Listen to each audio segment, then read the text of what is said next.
Hey guys, PrinceofMacedon here. Gonna do this commentary video for a historical What If battle, and I'm joined by my co-commentator for What If battles, Ace Blazer 25. Hey guys, back from a hiatus from these What If battles, and I'm here ready to commentate. So today we've got Gaul versus Parthia. Should be an interesting matchup. Yep, I decided to bring Vercingetorix back because I think Vercingetorix is a badass. This is Vercingetorix's army based on his army at Gergovia, and he's taking on the Parthians of Surena, who slaughtered Crassus at Carrhae. We're fighting this in the dense forest map to make it more Very interesting. claustrophobic. Yes, very claustrophobic. I can just picture like Ewoks running through here. Speeders. So where have you been, Ace? I haven't talked to you in a while. To be honest, I've been taking a bit of a break from Total War for just a bit. You know what? I've been Break. playing a lot of Battlefield 3 on console. Okay, that's Yeah, forgivable. Because yeah, that is a badass game somewhat. too.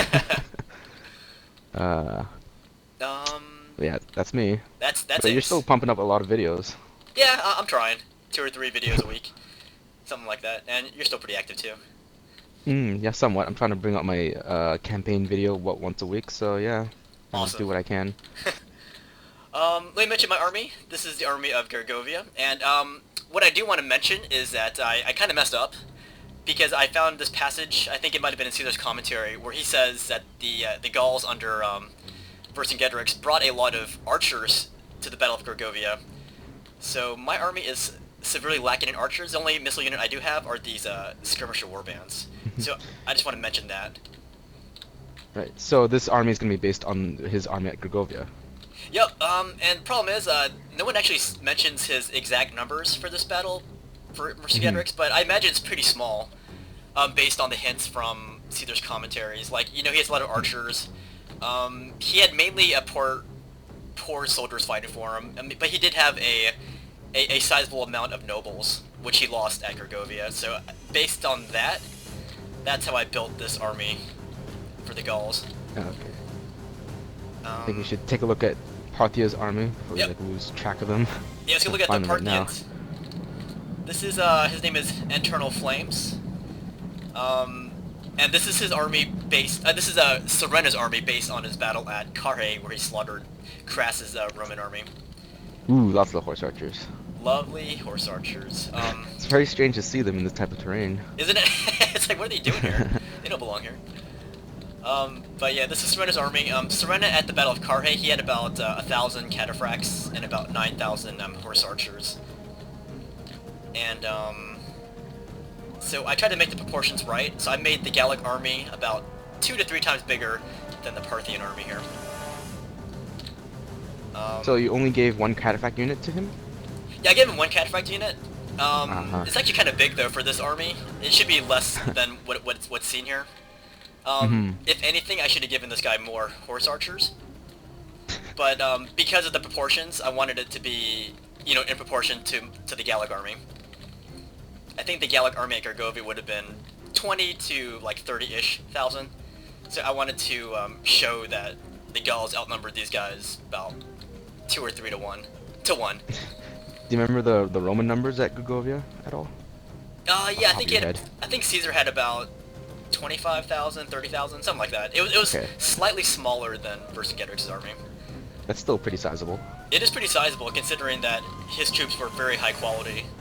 And they're out in the middle of Gaul, basically. Yes. So Far yeah, away from the Italian peninsula. yeah, very, very far. Um, but yeah, we're fighting in the forest, and in order to rectify this forest situation, my opponent decided to bring his army out into the open plains. Definitely to make his archers more maneuverable and effective.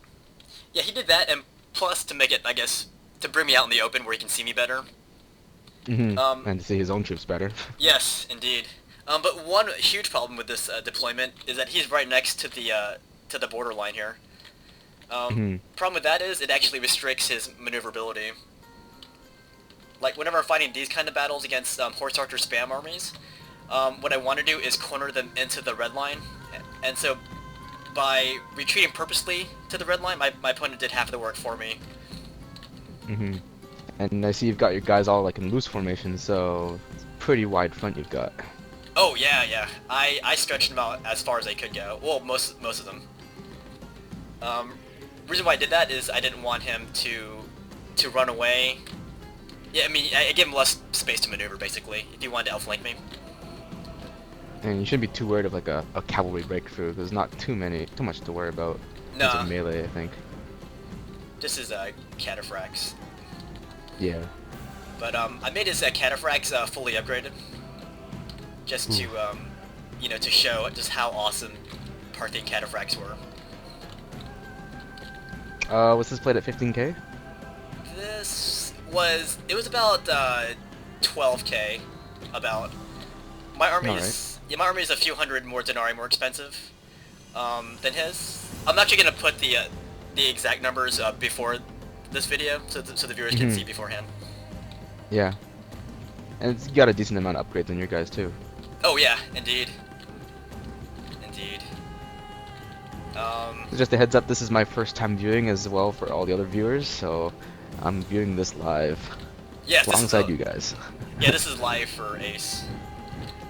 So I gotta say, I picked these two guys to fight each other because they were both contemporary opponents of the late Republican army of this time. So like, Vercingetorix at Gergovia fought against Caesar in like 51 BC, I think, and the Parthians at Carrhae was 53 BC. So they're both contemporary opponents of the late Republican army. So what do you think of this matchup? Like, who would you favor in a forest situation? In a forest situation, probably the Gauls. I mean, these horse archers are not going to have much effect among the trees, I think, even in this plains. I mean, gotta get a meat shield to take all the missile damage and hopefully rush out and catch them, huh? Indeed. About it. Yeah, the meat shield that he speaks of are these guys, my super warbands. Ah, there they are. Yep, they're getting it. Okay, so how about, let's say if they're fighting at Carrhae, where Crassus fought against the Parthians, out in the open. There's definitely no competition there. Definitely the Parthians. I mean, they won against the heavily armored Romans. I can't imagine what they do against these Gauls here. Indeed. Little to no armor. Indeed. And actually, Crassus also had a very large contingent of Gallic horsemen at the Battle of Carrhae. He tried a cavalry charge, and he thought he was routing them, but in reality they were just retreating, and his Gallic cav got slaughtered. I believe those Gallic cav were a gift from Caesar, weren't they? Yes, I believe so. Or it was something. I forgot what the deal was. But yeah, Gallic horsemen, they were they're a very good commodity for Roman armies at this time, like Germanic and Gallic cav. Very good horsemen. I think they also pulled a bit from the Galatians around that area too. Yes. Galatians coming from the Celts, who invaded the Greece at the time. Well, not at that time, but beforehand. Asiatic Greece. Yes. This is a close-up of the horse archers. Okay, so let me ask you, not in terms of tactics, but who do you like better, Surena of Parthia or Vercingetorix of the Gauls? Personally, I'd have to say Surena. Very smart person, and Vercingetorix, I think he learned a lot more from the Romans than Surena. I think like, Surena's a bit more original in his planning, I think. Yes. Very genius, I think. Vercingetorix is mostly against the Romans. That's my thoughts. So what about you? I don't know. I like Celts, but I gotta give it to Surena because this guy was given this really crappy army from the Parthian king of or Auridas or whatever, and he didn't really think Surena could actually beat back this large Roman army. He thought they were just going to delay them. But given the small detachment of cavalry, this guy opened a can of whoop ass on Crassus. So yeah, I guess I don't know. I don't want to vote against Vercingetorix, but I'd have to give it to Surena here. This guy was awesome. Oh yeah, I think he's little known military genius. Indeed. Too bad he died so fast. Yeah, anyone who could slaughter a late Republican Roman army is pretty great in my book. Definitely. Yep. Oh, right here in the battle, you can see me moving up my my barbarian noble cav down both wings here, and the reason why I'm doing this is to cut off his retreat.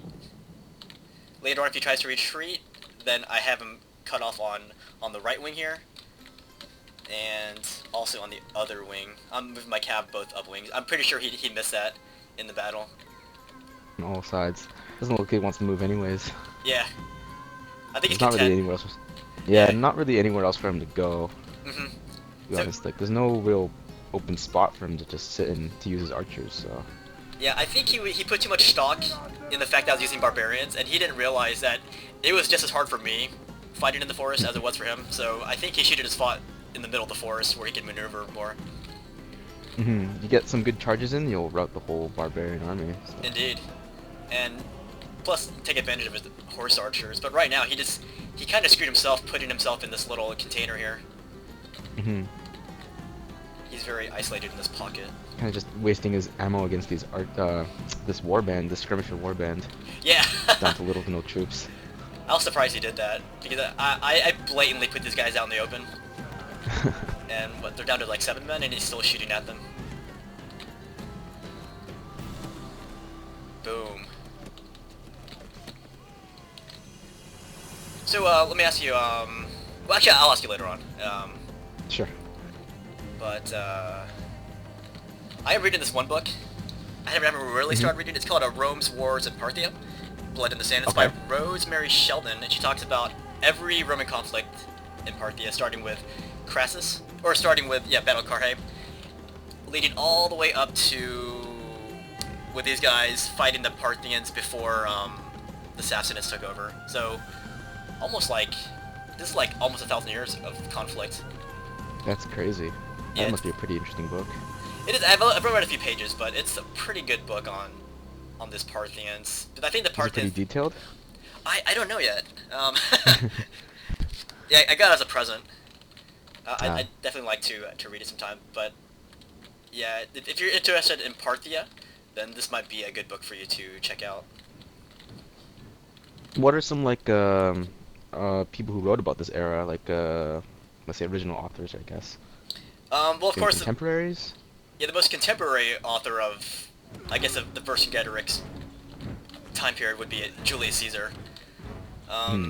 There might be a conflict of interest there, though, because he fought against him, and he decided to write about it too. So there's him, and then you have later historians like Appian.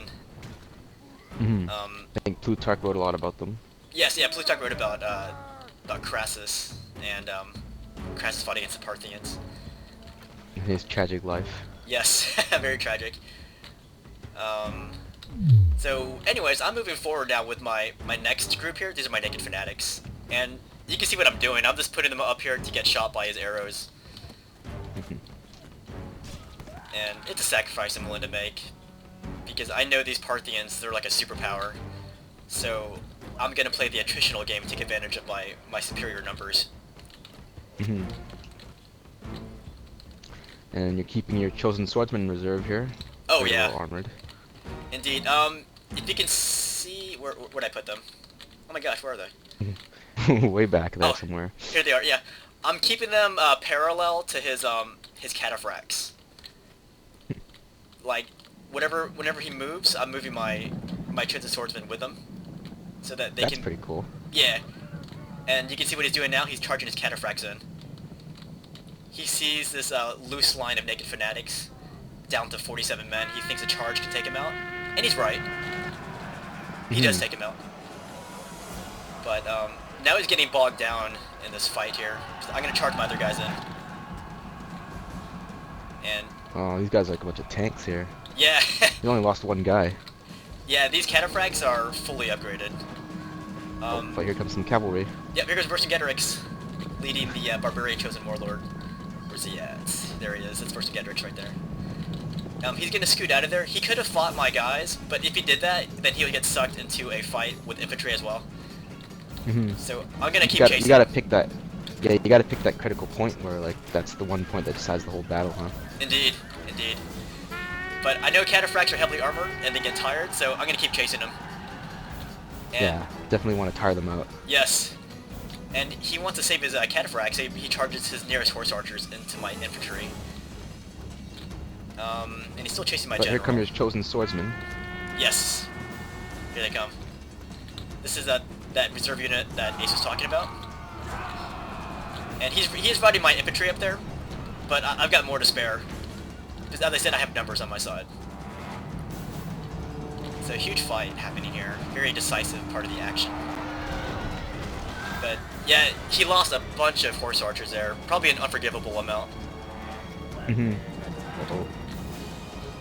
Now, I was thinking whether he should have charged in like the rest of his horse archers to maybe rout your infantry, but then I saw you've got more noble cavalry coming, so yeah. Yes, indeed. One little battle. Yeah, he probably wasn't sure if he should commit to it or if he should cut his losses, so he probably got confused. I'm gonna put my guys in war cry here.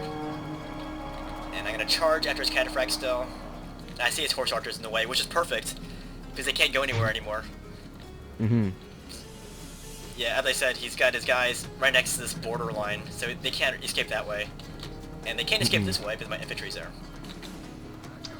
Yeah, they're getting really close, and well, you're getting really close to him, and like he's still got archers, so he should be trying to run away here. Yeah, but pretty much there's nowhere to run now. Oh, he slaughtered my unit of naked fanatics there. Did you see that? Yeah, down the last man there. Yeah, they got incinerated. But yeah, I charged in my noble cav, and then I took my general unit. This is Vercingetorix. He's taking all these horse archers on by himself. All by himself. All by himself. And you guys might be wondering why he doesn't charge this way, and that's because I have my cavalry this way too. So he really screwed himself over by putting himself in the very back like that. So he's gonna gang up on my general. Oh, but you've got some reserve cavalry coming in. Yep. Oh, and your guy routed unit all by himself. Yeah. Vercingetorix. As Vercingetorix, he is the Celtic badass. Oh, there they go. There they go. All those horse archers are gone. And that was pretty much the main focal point of his army. Well, the cataphracts are important too, but he needed those horse archers. And he didn't even use up all their ammo, so he Yeah. could have hung around a bit. Yeah, I think he was so scared to fight in the forest that he destroyed his own mobility. I guess we could focus on the cataphract fight. This pretty much just my guys chasing his horse archers. So here's Surena. He's very tired, so I'm gonna keep chasing. Trying to buy some time here. Yeah. So I've got the entire What? infantry force coming at this guy. Yeah, I don't see those horse archers coming back anytime soon. Oh no. I got the Gallic cav in hot pursuit. Oh, but he routed your Gallic cav here over by the cataphracts, so Yes, he only did. infantry left. Yeah, these guys, yeah, he routed them. Yeah, that cataphract is a tank, as Ace said. See how long they can last, eh? Yeah, being surrounded on all I sides. mean, there must be like 100 Gauls here. It is a ton. The warlord of the enemy army is Oh. running like a Oh, startled there goes Surena. goat. Hunt him. Goats make good eating. Boom. You have killed the enemy general. Done. Now his Yes, men Surena has show perished. fear. Now they may turn and run. Attack! Better to Attack! die in battle. Yes. Indeed. But I guess we could look for the horse archers. They're way in the forest here. Oh, they came back from routing, did they? Yeah, some of them came back from rounding, the others are still running. But yeah, his guys are pretty much like bandits now. So, how well did the Parthians fight in the mountains? That's what I'm interested in here. You know, they didn't fight too well. Like, I mean, they fought okay, but like, when they fought against Mark Anthony, he decided to take him to the mountains, where he knew it would restrict the mobility of their cavalry, and that's how Mark Antony was able to kind of save face by fighting on That's his own interesting. terrain. Victory is Well, victory, that's interesting. I no thought, matter you know, Parthia is how very close. mountainous, but The dead lie all around. But Yeah, you have it's kind of a paradox. Just like how the Macedonians, they live in a mountainous area, but they didn't fight so well in the mountains, especially against Romans. You can see the that battle. kills. Yeah, if you look at the kills, you can see that he killed a lot of my guys. Yep. But numbers wins the day. Yeah, numbers wins the day in this situation, and also the fact that he restricted his own mobility by going into the open where he had nowhere to run. So let me ask you, this is kind of related to this. One of Caesar's goals, well, this is before he bit the dust, but he did want to fight against the Dacians, like, but he also wanted to avenge Crassus's loss in Parthia by fighting against the Parthians. How do you think Caesar would have fared against the Parthians? Well, he did do pretty well against the Armenians, I believe, and I think he could have done it. I think he could have gone further. I think he fought against Would have Pontus. done well. Pontus, yes, that's what it was. Yeah, I think Pontus being like a mishmash of all sorts of cultures, I think he would have been prepared. yes. Oh, but now that you bring up Armenia, they did fight against the Armenians, The but this was a different. I forgot who it was. Oh, yeah. Sulla? Lucullus? I forgot. Oh my gosh, brain fart. So, But yeah, the Armenians had like thousands of cataphracts, but I don't think they were the same caliber as the Parthian cataphracts. maybe not. Um, But by that time, they were allied with the Romans, weren't they? yeah. Protectorate or something. Indeed. I don't Do know. you think they would have gone? Do you think Julius Caesar would have gone further? I like to think so, but I think Caesar's one of those guys who he might fail, but he will pick up where he failed, and he can just gain the momentum and just crush his opponents. Just like how he fought Pompey. He lost, at Dyrrhachium, but he was able to come back and destroy Pompey's army. Same thing with Gaul. He had some setbacks in Gaul.